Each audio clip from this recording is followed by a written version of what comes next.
Tú estás escuchando Amauta Radio, la radio cultural de Ica.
Muy buenos días amigos de Amauta Radio 91.9 FM, la radio cultural de Ica. Mi nombre es Luis Alberto Baco y esto es La Tertulia. El día de hoy tenemos un tema muy interesante desde el punto de vista de la ciencia política y tenemos también un invitado de larga data en el tema de la política, que es Martín Soto, a quien le doy la cordial bienvenida. Gracias Martín por acompañarnos el día de hoy. Muy amable, un saludo al publiqueño. Muchas gracias. Vamos a tocar un tema referido al pensamiento político de Nicolás de Maquiavelo. Nicolás de Maquiavelo es considerado el padre de la política, de la ciencia política moderna, por sus pensamientos. Fue un florentino, un filósofo, un escritor, pero más que ello, fue un político, ¿no? Y vamos a conocer su pensamiento de cómo esto ha influido hasta nuestros tiempos, en nuestro espacio contemporáneo, todo este aporte que ha realizado. Un poco para entender cuál era el pensamiento de este político pragmático, tenemos que situarnos, y voy a hacer con esto una breve introducción, del contexto en el cual se desarrollaba Nicolás de Maquiavelo. Nicolás de Maquiavelo se desarrolló en una etapa, desde el punto de vista cultural, que se conoce como el Renacimiento, cuya cuna fue Florencia, hoy en día es Italia, pero en ese entonces no era una nación unificada como la conocemos, era parte de muchos estados, por decirlo así, pueblo-estados, en el que Florencia era uno de ellos. Y cuando me refiero a la época del Renacimiento, es una etapa que sirvió de transición dentro del periodo, digamos, de la historia universal, de transición entre la etapa medieval a la etapa moderna. Medieval es una etapa en la que duró 1000 años, para ser breve con esto, que se dio básicamente bajo un concepto feudalista hasta 1492, que muchos historiadores coinciden en que después del descubrimiento de América comienza la etapa moderna. Y en ese proceso, desde el punto de vista cultural, literario y científico, se dio el Renacimiento, y especialmente en Florencia.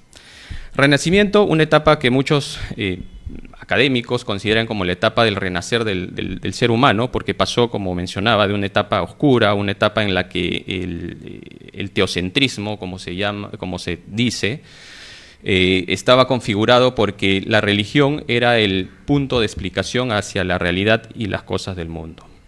Por eso se dice teocentrismo. Entonces pasamos de esa forma de ver las cosas a una posición más humanista, más antropocentrista, en la que ya el ser humano es el centro y es el artífice de explicar la realidad y las condiciones que se desarrollaban en el mundo en ese entonces.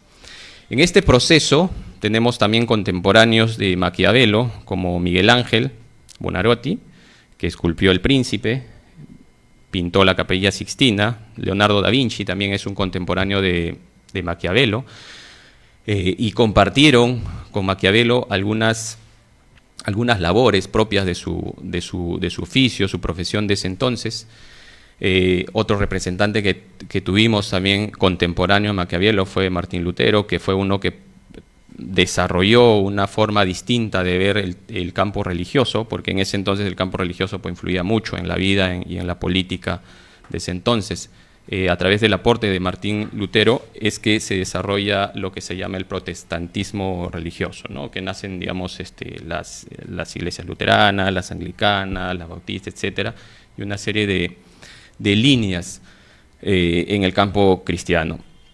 También tenemos a Nicolás Copérnico como uno de los grandes personajes, que es el padre de la astronomía, que desarrolló su teoría del heliocentrismo, que le dio otra visión a la concepción de cómo ver la realidad del mundo en ese entonces. Entonces Maquiavelo vivió en este escenario, rico en cultura, en ciencia, en literatura, pero también Maquiavelo evidenció en este escenario del Renacimiento que había mucha perversión en el campo político. Había mucha influencia de la religión, en este caso del catolicismo. Y este escenario lo marcó a él para desarrollar su pensamiento. Maquiavelo fue un burócrata, fue un diplomático, fue un funcionario público en una etapa donde Florencia tuvo una forma de gobierno republicana. Después de esta etapa, cuando entran al poder los Medici, que era, digamos, una familia muy influyente de ese entonces de Florencia, él es arrestado por argumentos que creían que él conspiraba contra los Medici. Es apresado, es torturado inclusive, y luego es exiliado, donde en ese escenario es donde él desarrolla todo su pensamiento político. Haciendo breve esta introducción, Maquiavelo desarrolló muchas obras, más de 10 obras en realidad. Sus principales obras que conocemos son los discursos de la primera década de Tito Livio, que desarrolla ahí su pensamiento un poco sesgado a cómo debería desarrollarse una forma de gobierno a través de una república. Tenemos El arte de la guerra, que también él escribió, desarrolló una forma de ver cómo las estrategias dentro de un escenario militar son extrapolados como una especie de forma de arte de llevar a cabo esa acción.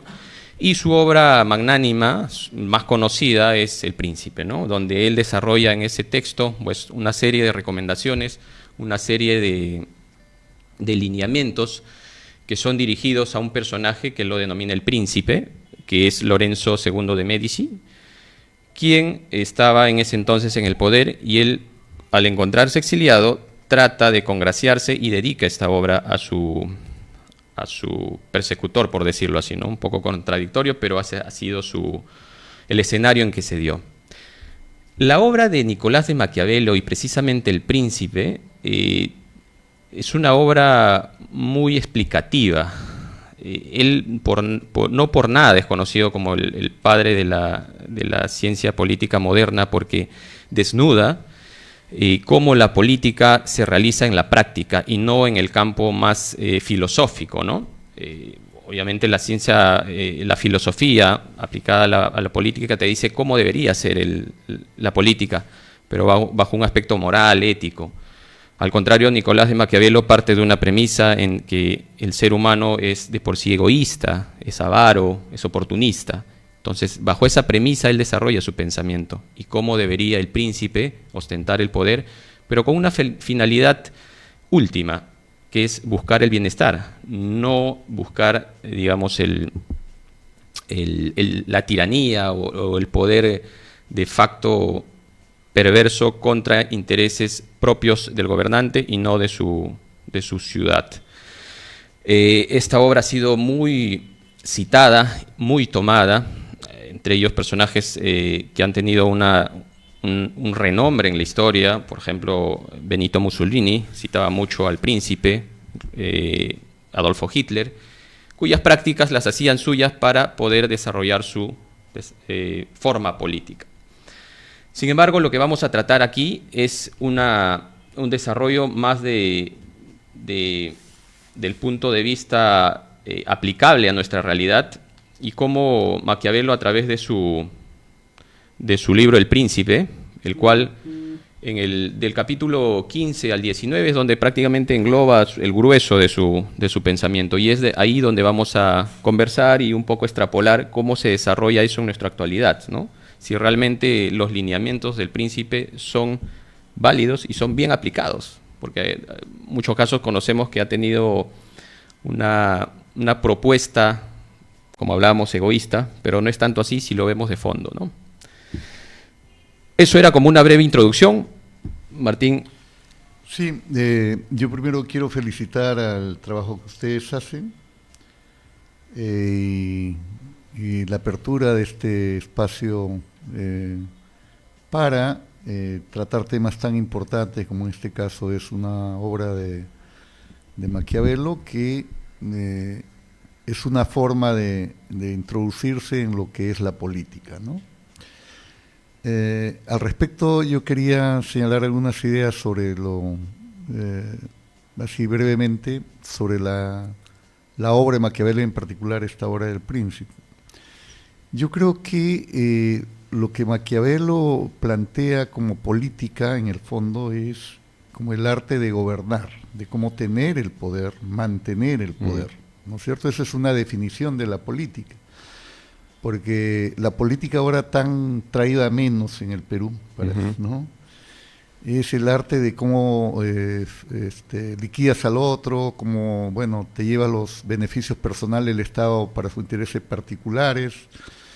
Entonces, Maquiavelo, creo que en la obra del Príncipe dice, ¿sabe qué? Así hay que gobernar, ¿no? En base a no supuestos filosóficos, sino cuestiones muy concretas. Entonces, la política es el arte de gobernar, digamos, y el gobernar, como bien lo ha señalado, en función del bienestar de la población. Eso es el contenido de su libro esencial, es eso. Oye, gobierna bien, ¿no? Bajo estos criterios que de la realidad tienes que sacarlos, o los sacó él, pero gobierna para el bienestar de la población. Esa es la verdadera política, ¿no es cierto? Y yo creo que esa es la trascendencia de su obra, donde él establece ciertos criterios y estrategias de cómo gobernar bien, pero para bienestar de la población. Exactamente. ¿No es cierto?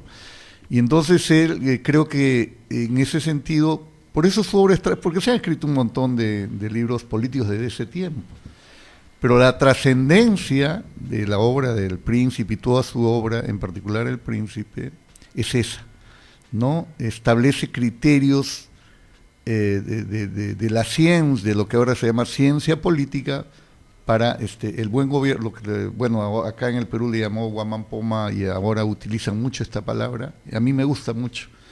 El Príncipe debe tener un buen gobierno, el buen gobierno, ¿no? Y el buen gobierno es para el bienestar de la población. Algunos decimos para que la población tenga vida digna, ¿no es cierto? Claro. Porque la idea no es repetir a Maquiavelo, sino entender el fondo y también utilizar algunos términos más adecuados para el tiempo. Esa es la trascendencia de Maquiavelo, ¿no? No lo que se piensa, dice, eres maquiavélico, ¿no? O sea, o estás ahí haciendo cosas por lo bajo y la política es una cosa sucia. No, la política es una cosa necesaria, positiva, siempre y cuando sea concebida de esa manera, ¿no? Creo que esa trascendencia es fundamental. Claro. Maquiavelo da a entrever también en su obra de que una de las herramientas perniciosas del Príncipe es el populismo, por ejemplo, ¿no? Pero él siempre enmarca sus lineamientos, porque hay una frase que siempre la escuchamos, ¿no? El fin justifica los medios, ¿no? Pero como una frase o como una proposición, digamos, literal, de que cualquier cosa que tú hagas sea, mejor dicho, cualquier fin que tú busques va a estar justificado por cualquier cosa que hagas. Bueno, dicho sea de paso, Maquiavelo no dijo esto, ¿no? Literalmente, sino que es digamos, un entendimiento que sacan para desarrollar esta frase. Pero lo que Maquiavelo siempre establece es que puedes tener todos los medios, y te los doy de alguna forma a través de este manuscrito, ¿no? De su obra. Pero ¿quién define los fines? ¿Qué fin buscamos? Ahí es donde cobra relevancia de que digamos, expongamos de que Maquiavelo no buscaba un fin pernicioso, no buscaba un fin que el príncipe, digamos, a través de la tiranía,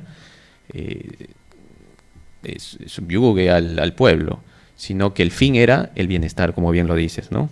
Los medios hay, sí. Y a veces esos medios deberían ser un poco, digamos, duros en algunos casos, porque hay una frase que también dice Maquiavelo, ¿no? En uno de sus capítulos habla de la crueldad y la clemencia, y dice: si es mejor ser amado que temido, o ser temido que amado.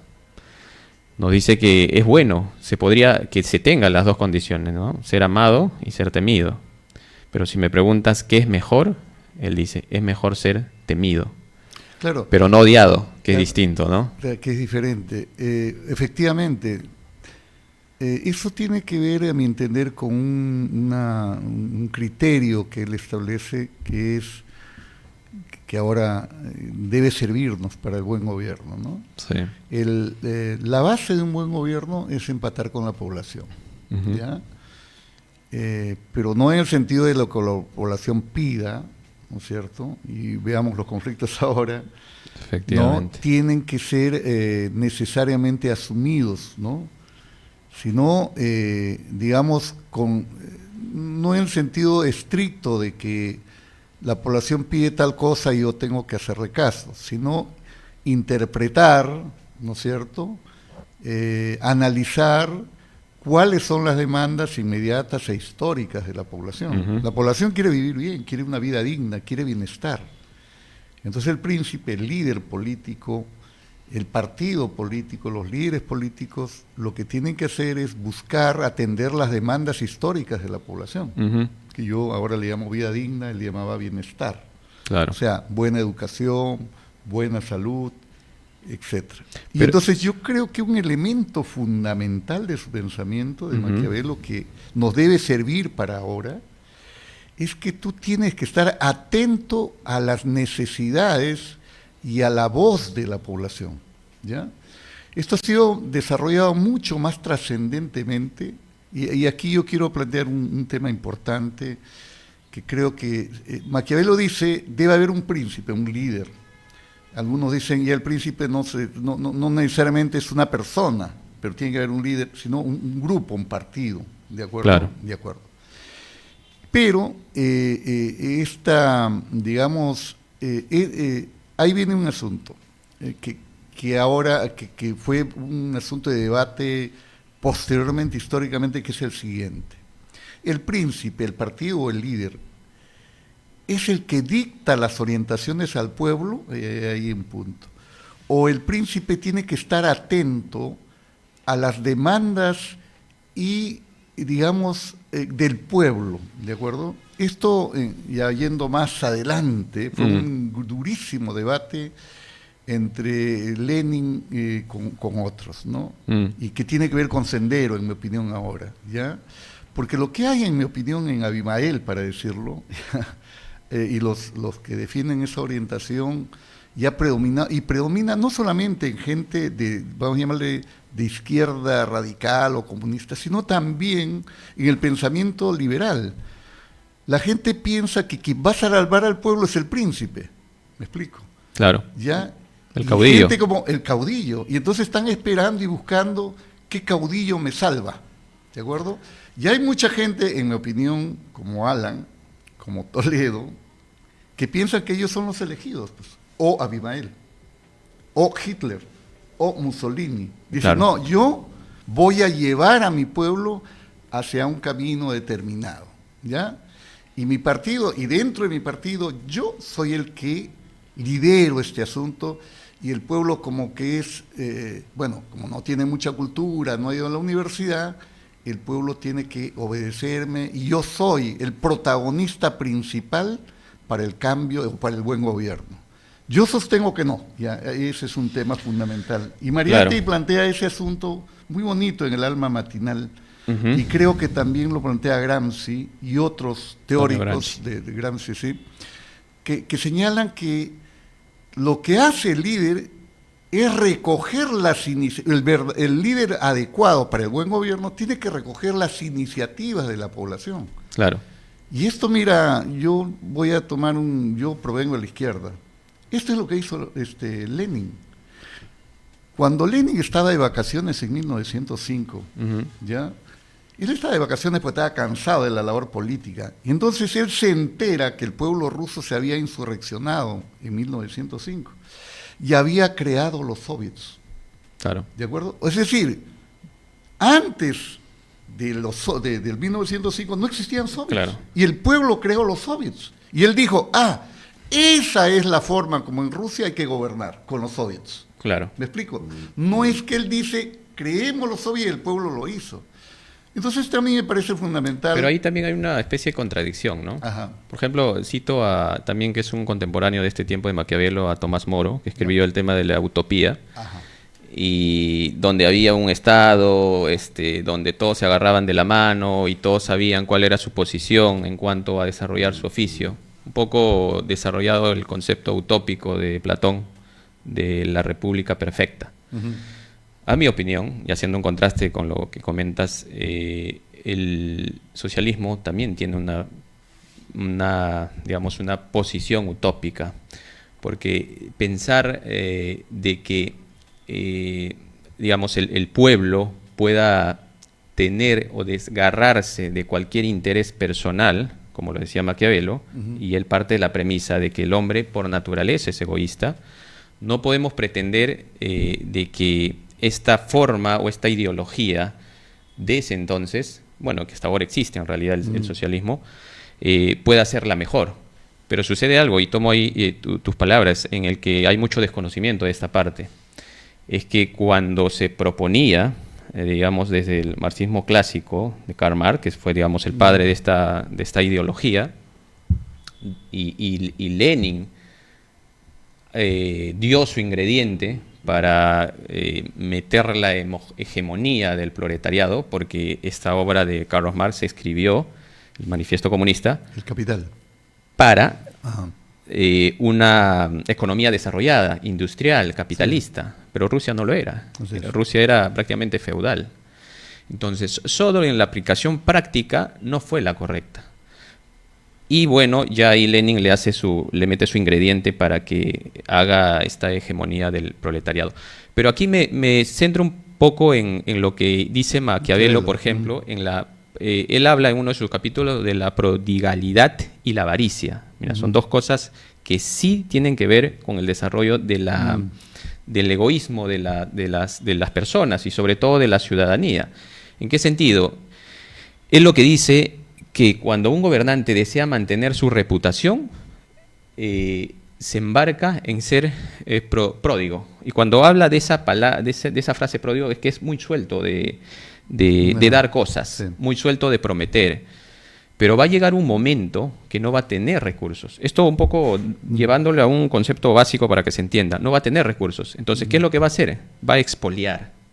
¿A qué se refiere con expoliar?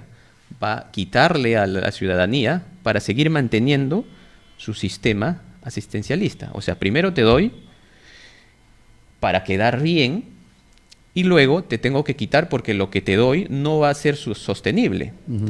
Entonces, en ese sentido, lo que Maquiavelo, por ejemplo, recomienda, y lo leo textualmente, dice: si hay algo que debe evitarse es ser despreciado y odioso. Y ambas cosas conduce la prodigalidad. ¿Qué quiere decir eso? Ambas cosas te conduce ser muy suelto de mano y prometer y dar.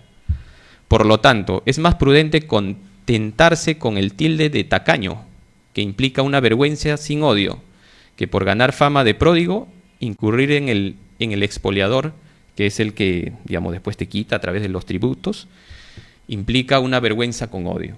Entonces, ya viendo del punto de vista, cronológico, así muy básico, si yo le doy, o atiendo las exigencias de la ciudadanía y del pueblo, tiene que ser con recursos.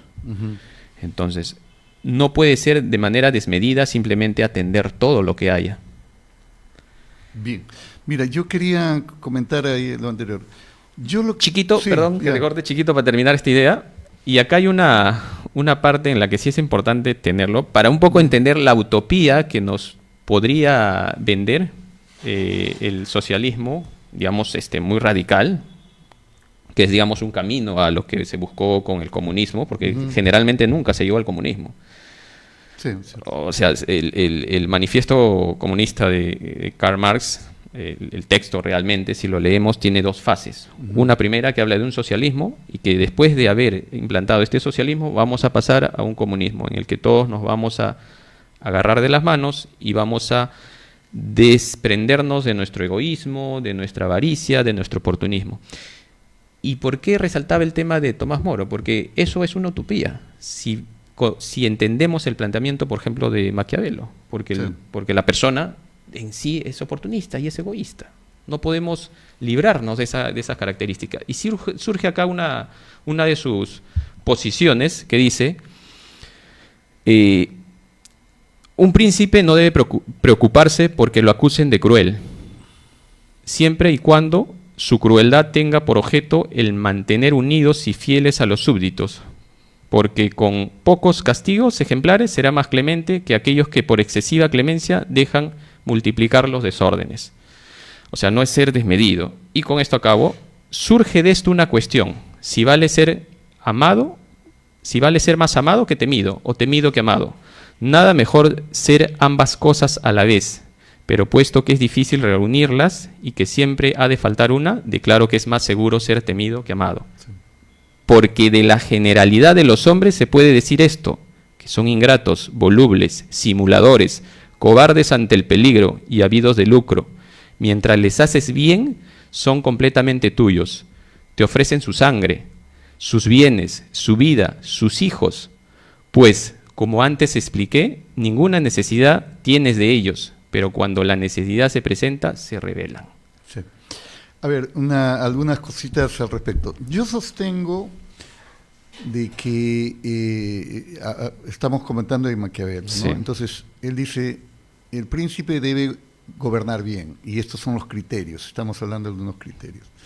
Entonces, yo sostengo que un criterio, y para el bienestar de la población, que es la verdadera política. Entonces, segundo, un príncipe, un gobernante, debe, en mi opinión, basarse en atender las demandas y en el apoyo de la población, ¿ya? ¿De acuerdo? Obviamente con ciertas reglas. Eso se puede entender como crueldad. Cuando hay cosas determinadas, hay que poner orden y disciplina, y a veces es necesario imponer. Para eso existe el ejército y la policía, si no todo fuera un desorden absoluto. Una primera cuestión. Allí yo sostengo de que el fracaso del socialismo, yo sostengo que Lenin, Stalin y Mao y todo eso han fracasado en esa teoría. Yo provengo de la izquierda, porque yo creo que no atendieron debidamente, a pesar que dijeron, ese fue su discurso, las demandas de la población. Claro. ¿Ya? Y entonces, lo que hicieron Stalin y lo que hace Abimael y lo que han hecho estos líderes es creer que ellos tienen la verdad y no el pueblo. Ese es mi punto. Yo creo que eso es perverso. ¿Sabes por qué? Porque entonces el líder se cree el depositario de la verdad, sí, y el pueblo tiene que obedecerlo. Y es a la inversa. En mi opinión es a la inversa. Y la causa y el fracaso del socialismo en el mundo, y de los políticos de derecha también, conservadores, es que no son capaces de ver esas demandas y esas aspiraciones y traducirlas y aprender de la población. ¿Ya? Ese es un asunto. Esa es una primera cuestión que yo... Otra cosa que Maquiavelo introduce en la política, que es una cosa que yo creo que hay que recuperar, es que en el análisis de la política no solamente entran elementos, vamos a decirle, concretos y visibles. Me explico. Yo creo que cuando uno hace un análisis de un político tipo Alan, no solamente tienes que leer sus libros, sino tienes que ver, o Toledo, ¿no es cierto? O Vladimir Cerrón, ¿ya? Para hablar o Vizcarra. Hay que ver lo que ellos dicen y hacen, pero hay un elemento esencial que él aborda, que es el tema psicológico, de la personalidad. Y el contexto, ¿no? El contexto, se da. Claro. Y cómo eso, su propuesta y su comportamiento psicológico influyen en su manera de gobernar. Porque a veces uno dice, a ver, ¿cuál es tu plan de gobierno? Ah, todos los planes de gobierno son más o menos bonitos, ¿de acuerdo? En realidad son copy-paste, ¿no? Claro, ¿entiendes? Entonces, no hay que solo guiar, ya, hay que ver también su práctica, perfecto, y su trayectoria, Claro. pero también hay que ver su comportamiento, digamos, personal y psicológico, que entra mucho para el análisis de un buen gobierno. Por ejemplo, Toledo era un hombre que salió de la pobreza, ¿no es cierto? Pero él se convirtió en un tipo, una persona que yo le llamo... Mitómano. Claro, mitómano. ¿De acuerdo? Y eso pues no está en ese plan de gobierno. No está, pues. O sea, hay que analizar, ¿no? Yo creo que hay algunos políticos psicópatas, pues, hermano. Por ejemplo, lo digo ahora, un periodista como Philip Butter, ese insulta, agrede, dice lisuras. Él no tiene respeto a nada. Un psicópata no tiene límites. No tiene límites. Maquiavelo creo que también algo de eso nos deja, que hay que analizar a las personas no solamente por su discurso, su comportamiento, sino también los aspectos psicológicos que llevan a que tengan consecuencias para el poder, ¿no es cierto? Una cuestión también importante de lo que has dicho, yo creo que hay que tomar eso sí es discutible de lo que hablas de que el poblador, el ciudadano tiene avaricia, es perverso, yo creo que eso hay que matizarlo, ¿no? Claro, es una forma, digamos, cruda de mostrar a la persona, ¿no? Pero, digamos, en esencia sí tenemos esa parte. Tenemos esa parte. Y hay algo que recojo de algunos artículos que estuve leyendo de estudiosos que hacen de la obra de Maquiavelo y hablan sobre esta forma casi celestial en la que se presentan algunos políticos, ¿no? Que dicen, no, yo no tengo intereses, mi vocación es hacia el pueblo. Cuando uno se desliga de sus intereses personales, es que puede hacer buena política. Bullshit, ¿no? Eso es mentira. O sea, te están tomando el pelo y están apelando a tus emociones. Claro. Y ahí sí es cierto. O sea, no hay persona que no tenga un oportunismo. Bueno. O sea, y somos egoístas de por sí. Pero hay dos cosas y un matiz que sí quiero hacer y tomo esta proposición que se hizo en este artículo, en que existen dos clases de personas, los egoístas racionales y los egoístas irracionales. ¿Cuál es la diferencia? Que el egoísta irracional va a decir eso precisamente, que yo soy desprendido, que no tengo intereses, que mi interés es solo el pueblo. Yo me entrego en cuerpo y alma a desarrollar esta política, a gobernar, por el pueblo, todo por el pueblo. Ese es el irracional. El irracional, al momento de estar en el poder, por expresar que no tiene intereses, comienza a robar, comienza a generar lobbies para su propio beneficio de él y de su entorno. Eso es un egoísta irracional, que niega su forma egoísta de ser humano. Pero el egoísta racional es el que entiende que su oportunismo, o sea, no lo digo en el sentido peyorativo de que un oportunismo desmedido, sino que él también tiene necesidades, pero él sabe que estas necesidades tienen que desarrollarse en un espacio donde haya oportunidades. Entonces, yo tengo necesidades y también tengo, digamos, oportunidades para desarrollarme yo y mi entorno. Entonces, ¿qué tengo que hacer? Gobernar, desarrollar un buen ambiente donde haya una buena economía, donde haya buenas instituciones, donde haya respeto a las leyes, y ahí libremente puedo desarrollarme porque tengo una necesidad y tengo un interés personal, como todos lo tienen, porque nadie vive del aire, y lo puedo desarrollar. Eso es la diferencia entre un irracional y un racional egoísta. Pero le hemos dado mucho énfasis a este personaje que dice que, bueno, yo estoy libre de todo, soy un iluminado y no tengo más interés. Y por eso propongo... Ahí quiero plantear dos reflexiones, ¿ya? La primera es para continuar con este tema de cómo es la población y cómo es el ser humano. Yo creo que eso hay que, otra vez, yo soy esa corriente que hay que aprender del pueblo. Ejemplo, Yo estoy escribiendo un libro que he publicado una parte, ahora voy a volver a publicar, de cómo los protagonismos centrales de la lucha contra el terrorismo senderista no fue Fujimori, sino fueron los 450.000 ronderos campesinos. ¿Ya? Que dicho sea de paso, estuvieron en el centro de un conflicto, ¿no? Y fueron los que llevaron más... Que llevaron lo peor. Y ellos fueron los principales que se rebelaron contra el terrorismo. Entonces, ¿de dónde deviene eso? ¿Ya? Yo creo que hay que analizar esas cosas más en concreto, porque para mí, por ejemplo, yo soy huancablicano, los chancas resistieron, su manera de sobrevivir a los incas. Y después resistieron a la colonia y a los hacendados. Y después en la República resistieron. Su manera de ellos de sobrevivir fue una resistencia y una colaboración de Laini, la Minca, pero resistieron. Cuando se da la reforma agraria, obtienen la tierra, ¿de acuerdo? Pero se potencia su comunidad campesina. Y viene Sendero y quiere imponer, el partido decide. Y ellos dicen, no, mi comunidad decide, mi asamblea decide. Claro. Y esa resistencia histórica se expresa, y esa forma de democracia que ellos tienen en las comunidades campesinas, donde la asamblea es la que decide y no el presidente de la comunidad, y entonces viene Sendero y dice, no, el partido decide, no, un ratito hermano, aquí decide la comunidad.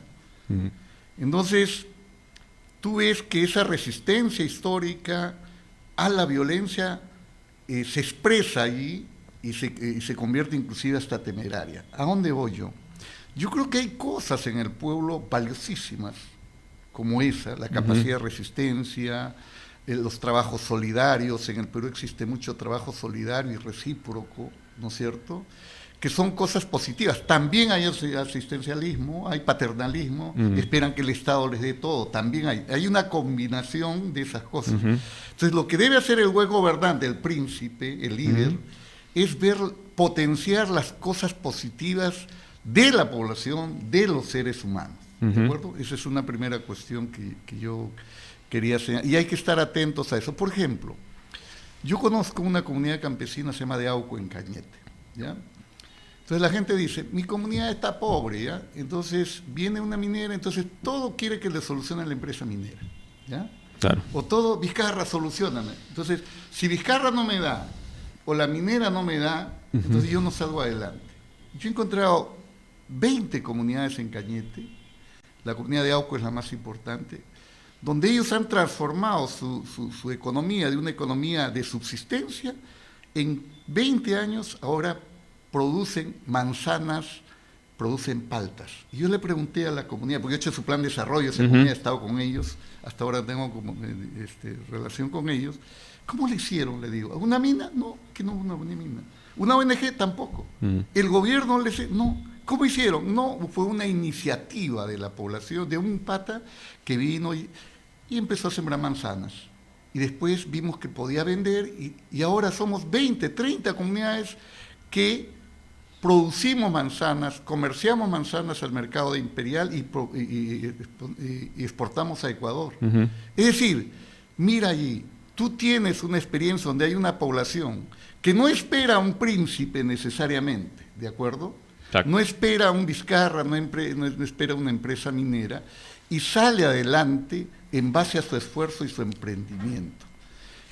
Entonces, volvemos al punto. Yo creo que hay que matizar lo que dice Maquiavelo referente al egoísmo de la población, etcétera, etcétera. Yo creo que sí hay eso, en buena parte, y esos aspectos negativos son los que algunos alientan, ¿no es cierto? Entonces dicen, yo te voy a solucionar el problema. No, un ratito, señor.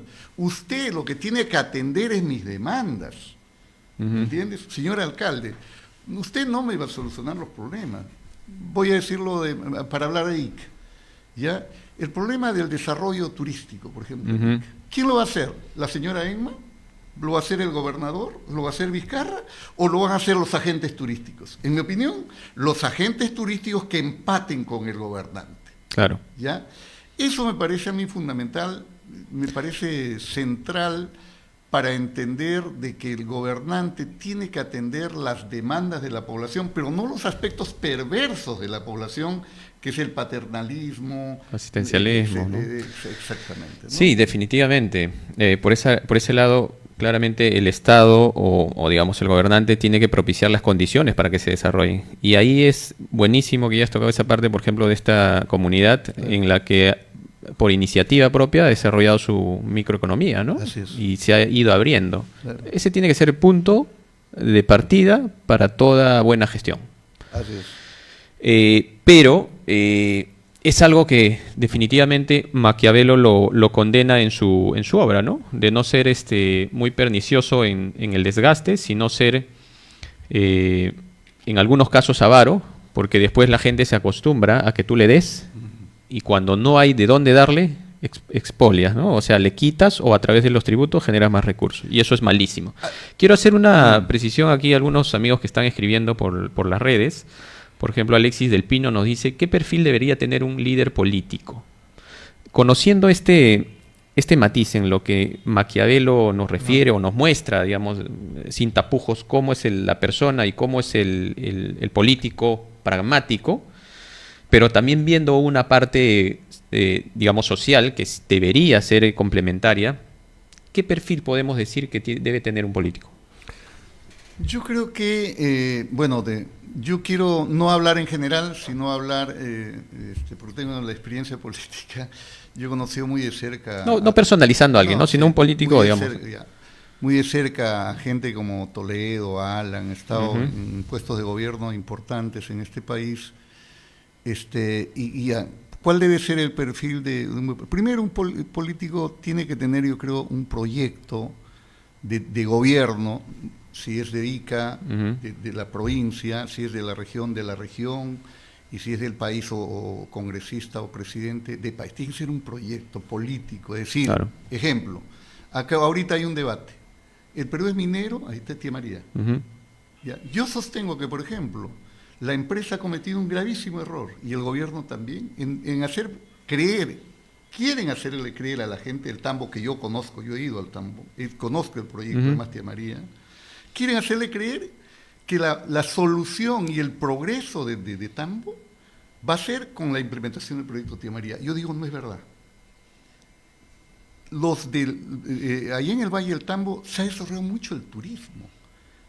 Tambo, Mollendo es el lugar donde van a veranear los arequipeños. Y se ha desarrollado cierto nivel de desarrollo de la agricultura. Lo que tiene que hacer ahí la minería es ayudar a potenciar el turismo y la agricultura, ¿no? Claro. Pero no decir, ¿sabe qué? Como que tu agricultura y yo te voy a salvar el desarrollo. Y la gente no le acepta, pues. Oye, le dice, ¿sabe qué, señor Óscar González? Aquí yo tengo ya mi cuestión de turismo, mi producción. Tú no me vas a decir a que la minería me va a reemplazar todo esto, porque no es verdad.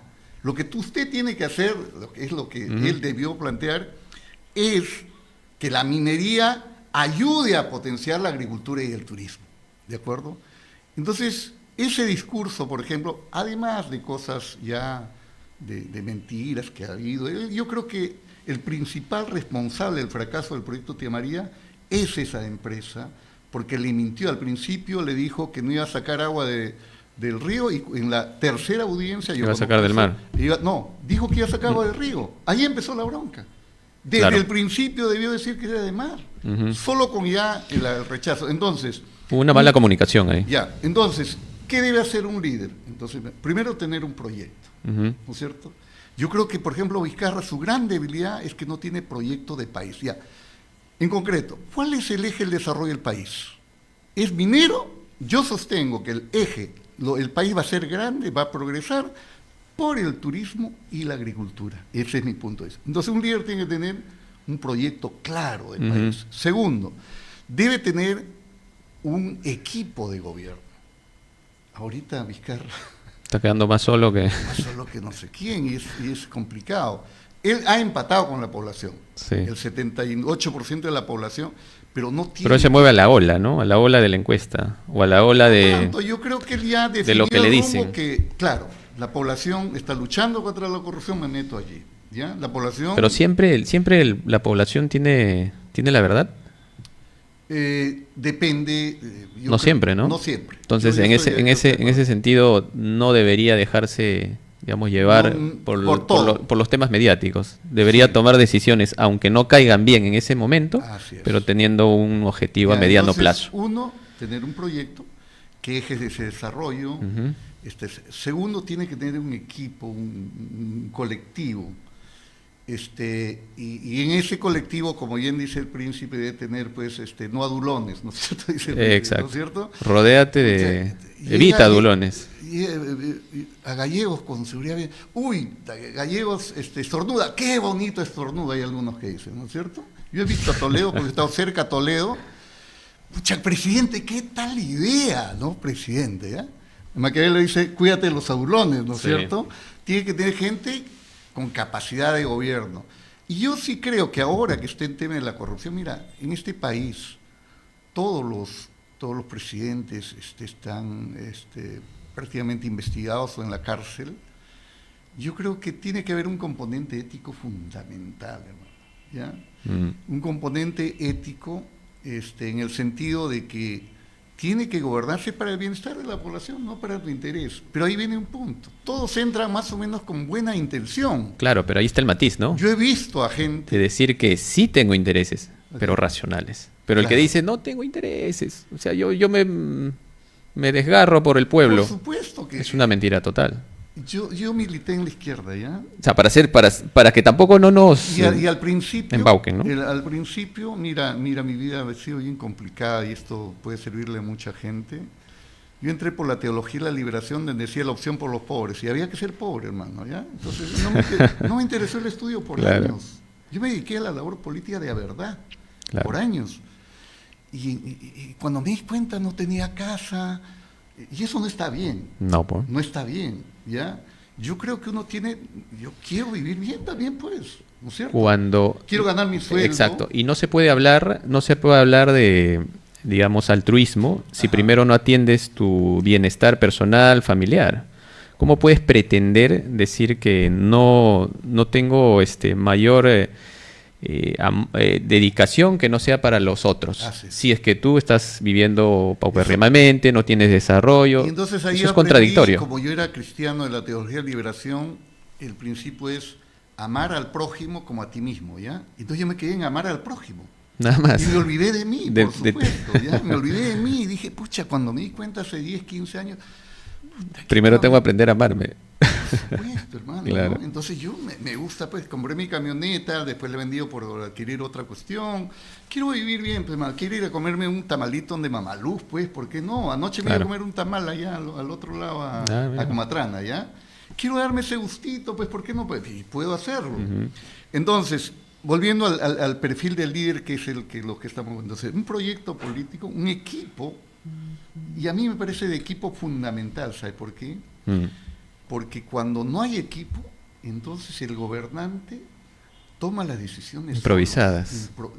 Más que improvisadas, solo de acuerdo a lo que cree, solo con y su ahí espejo. viene de acuerdo a su interés. Mira, yo estaba en un movimiento regional que se llama AINI, ¿ya? Yo fundé el movimiento regional. ¿En qué terminó AINI? Ha terminado con un líder, ¿no es cierto? Y todos los movimientos son así, ya, saco AINI, todos los movimientos regionales son así.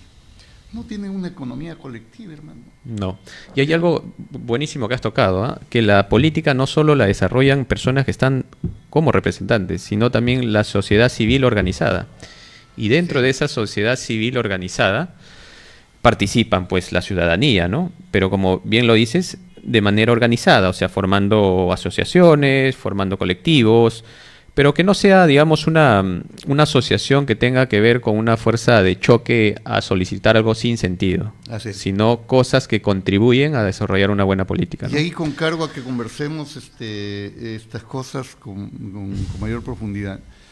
Yo después de años, mira, yo militaba en la izquierda, ¿ya? Milité en BR, en Izquierda Unida, estuve en Movimiento AINI, estuve con Fuerza Social, ¿ya? Estaba en situaciones de gobierno, etcétera, ¿ya? Y yo creo que ahora hay una crisis profunda y definitiva de los partidos tradicionales de derecha y de izquierda. Es peligroso. Es peligrosísimo porque el ante país. el descontento, claro, no sale el caudillo. Claro. Y entonces la población espontáneamente opta por cosas que a veces son irracionales, etcétera, ¿no es cierto? Y yo he descubierto, y es la opción que yo tengo ahora, yo no quiero militar en un partido político para hacer política. El otro día fui a Huancavelica, porque he sido candidato allá, me dijeron, el señor Soto, gran anuncio, se retira de la política, aguanta el carro, le digo. ¿Sabes qué? Yo me retiro de AINI, yo me retiro de Fuerza Social. Pero la política se hace de diferentes flancos. Pero la política la estoy haciendo desde la sociedad. Claro. El mejor político de este país en los últimos tiempos, le dije, ¿sabe quién fue? Gastón Acurio. Porque Gastón Acurio, desde la sociedad civil y sin partido, ha logrado hacer una revolución gastronómica. Yo quiero hacer eso en proyectos de desarrollo, le digo eso.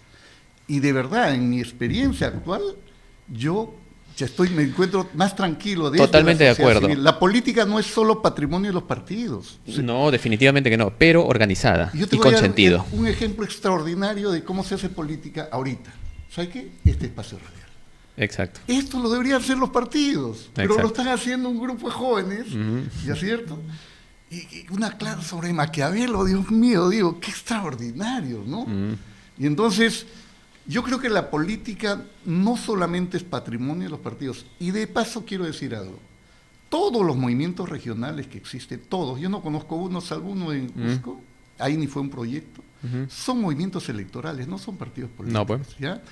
Y lo que hay ahora son experiencias, como ustedes, de gente que desde la sociedad civil está buscando lo que decía un teórico, Alberto Flores Galindo, que provenía de la izquierda, están refundando la política. Aquí, pero dejando, digamos, matices ya ideológicos que no han funcionado en la historia, ¿no? Que eso es importante conocerlo. Martín, disculpa que te corte, ya estamos concluyendo. Yo creo que esto en realidad nos ha quedado muy corto el tiempo. Es un tema de largo debate, en realidad. Sí, ha sido muy propicia tu experiencia. Y bueno, ya cerrando el tema, partimos de una premisa, y esto sí tomo fundamental de la obra de Maquiavelo, es que él desarrolla su praxis o su pragmatismo mostrando la política tal como es y no como debería ser. Las ideologías sirven para poder dar una visión hacia dónde queremos llegar, pero si no somos realistas en qué cosas se pueden lograr, simplemente esto queda en sueños.